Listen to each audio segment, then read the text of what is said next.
Right, so LT Gamers, this one is a bit dangerous for me because I didn't just casually play EVE Online back in the day, I was properly obsessed with it for years. Trax Darkstorm was my name, Pirate, Merc, Low-Sec Menace, occasional 0-0 PvPer, and for one brief tragic stretch, a miner. So when CCP asked me to take a look at EVE Frontier and its new Cycle 5 Shroud of Fear, I was curious straight away. My name is Tom and this is LT Gaming. If you enjoy space sims, strategy games and thoughtful deep dives like this, consider giving the video a like, it really helps. And feel free to subscribe as well if you resonate with what I say. Now, full disclosure, this video is sponsored by CCP Games and it's a hands-on look at EVE Frontier as it stands right now with Founders Access. If anything I say in this video tickles your fancy, Founders Access for EVE Frontier starts at $19.99 and you can find the link down below, and thanks again for supporting the channel CCP. Alright, let's get into it. Alright, what hit me first with this game was the scale and the dread that came with that. Where EVE Online starts with noise and civilization, EVE Frontier feels cold, isolated, and very much hostile. It's much more about you alone trying to survive the void. And after 15 to 20 hours or so and some helpful chats with veteran players, I definitely got some thoughts. Because once I got past the initial shock of being back in the EVE universe, what followed was an odd mix of familiarity and total confusion. There's definitely EVE DNA here. Bits of the UI, the way information is presented, the general language of the systems, my old EVE brain could recognize some of it straight away. But the universe itself feels very different. Desolate, broken, wrecked to be honest.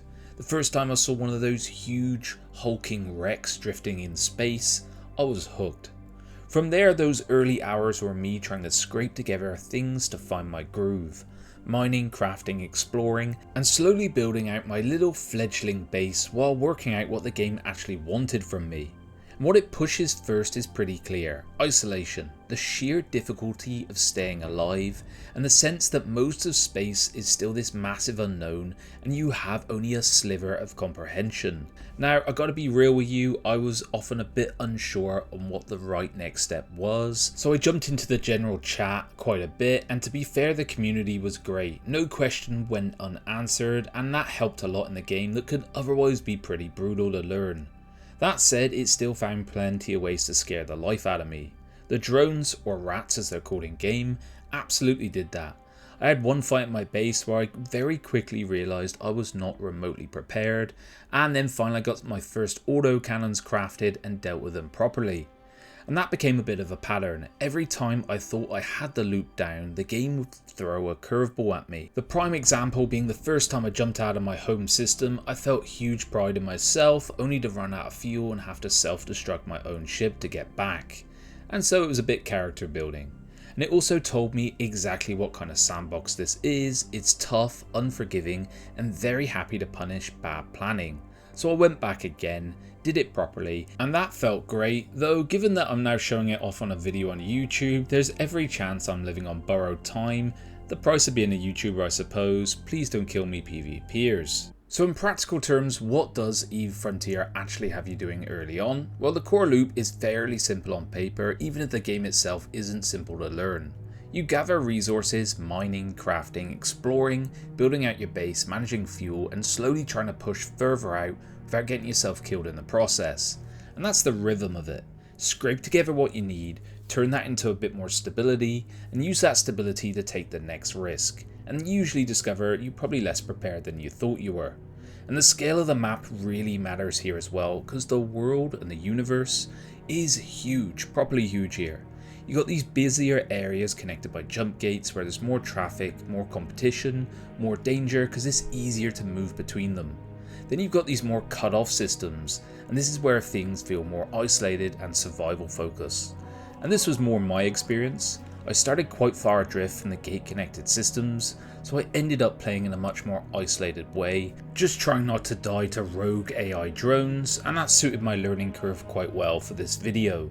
Because even in the quieter space, the game is very harsh. You have to think about fuel, preparation, defenses, and whether pushing further out is a smart idea or just a way to lose all your stuff. So the next obvious question is whether Cycle 5 Shroud of Fear is actually adding things on that make all of this more interesting, and I think broadly it very much is. Cycle 5 isn't interested in making E-Frontier softer. It's trying to double down on what the game already does well: survival, progression, exploration, all that jazz.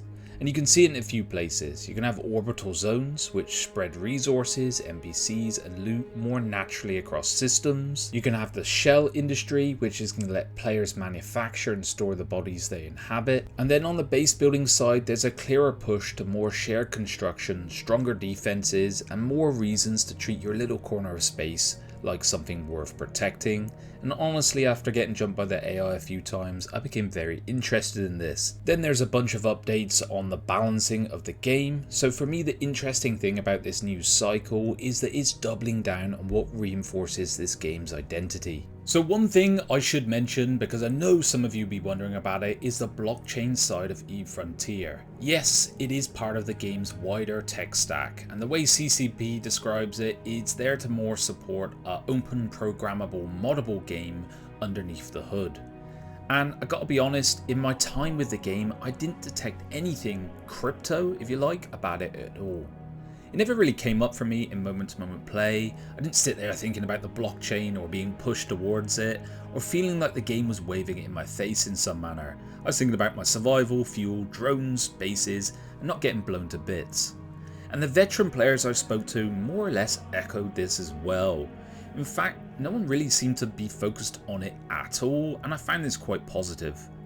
I think the fairest way to put it is yes, the tech is part of the broader idea behind E-Frontier, but from my time with the game, it felt like something sitting in the background more than something defining the core experience moment to moment. So after my time with E-Frontier and after speaking with players who are much deeper into it than I am, I think the big takeaway here is the game really knows who it is for. If you like harsh, system-driven sandboxes where the fun comes from survival, preparation, setbacks, and slowly learning how not to die in increasingly expensive ways, there's a lot to like here. If you enjoy space feeling dangerous and building something fragile in a hostile universe, and you don't mind a bit of patience, then this will tick many boxes for you. A lot of the veteran players I spoke to were pretty consistent on this as well. The feeling I got from them was that the real long-term fun sits further out, roaming as a group, getting into fights and clashing with other corps and leaning into that more dangerous side of the game, and I simply didn't have enough time with it in order to get into that stuff. I think this is like 40-50 hours plus down the road. At the same time, I can also see though why some people won't connect with this. If you want immediate clarity, a smooth onboarding, and a sense of comfort and momentum, E-Frontier will be a rough sell. It is tough, is often opaque to be honest with you, and it really expects you to learn through mistakes and sometimes expensive ones and sometimes very stupid ones, looking at myself here. But if you like being lost at first and turning confusion into competence, you'll find this very compelling. Before I move on, a quick shout out to Byron, Painkiller and KT7L from Vulture Corp. They answered all my questions and definitely helped me broaden my understanding much faster than if I just stumbled through by myself. And after my own little experience shared with you guys there, it highlights why E-Frontier started to carve its own identity to me. It's not really a space game that wants you to feel comfortable. It's not handing you a ship and pointing you at the stars and letting you live out some power fantasy. This is a survival sandbox set in a universe that is beautiful to look at, but deeply unsettling to exist in. There are moments when I just stop and admire it all, the lighting, the scale, the wreckage, the sheer emptiness and vastness of the place. Then almost immediately the beauty would turn into dread, and honestly some of the ruined structures are so massive and eerie they make you feel tiny, and that's the big difference. Space here feels like a threat, not a playground. Even when you're making progress, even when you've got a base down and everything feels a bit more stable, there's a constant sense that you're one bad choice away from losing it all. My first little bases felt temporary, survival shacks, but my first proper base felt like a haven, and that was right up until some deranged AI drones reminded me that nowhere is quite safe. And the more I played, the more I felt Eve Frontier wasn't really trying to make me feel powerful, it's trying to make me feel quite exposed, and honestly this is one of the most interesting things about it, and I think interesting to anyone who enjoys space sims. So after around 15 to 20 hours with Eve Frontier and counting, where do I land on it? Well, I can definitely say I don't feel like I've mastered it, not even close. This still feels like a game with a huge amount left to uncover, and I'm very aware I've only scratched the surface. And do bear in mind, I think Eve Frontier is the sort of game where you need 100 hours plus to really starting to get into every aspect of it. So this is very much my first meaningful stretch with the game, not some all-knowing final verdict. And I've played it enough to know this much, it's definitely sunk its hooks into me. There's definitely some EVE Online DNA here, but it feels like a different breed. Less about throwing you into the noise of a living galactic machine, and more about isolation, survival, uncertainty, and slowly carving out a place for yourself in a universe that does feel cold, hostile, and quietly terrifying. And I think, for me, that's what I like most about it. This isn't a space game that tries to make you feel powerful straight away, it makes you feel very small, vulnerable, underprepared. Half the battle is just trying not to get wiped out by your own bad decisions. Never mind everything else out there trying to help with it. When it clicks, it makes it very compelling. And I should say as well, a huge part of this comes down to the presentation. Graphically, I think the game is gorgeous. The sound design is excellent, the music is brilliant, and overall it sells the beauty and the dread of this universe incredibly well. And in a space game, that is of paramount importance. Now, it's not going to be for everyone. It is a MMO ultimately. It is a survival space sandbox game.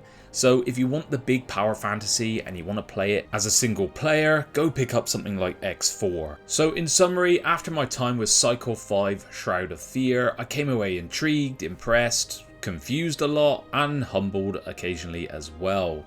And honestly, the biggest endorsement is I'm convincing Luke to jump in with me, which showcases my appetite to keep playing this game.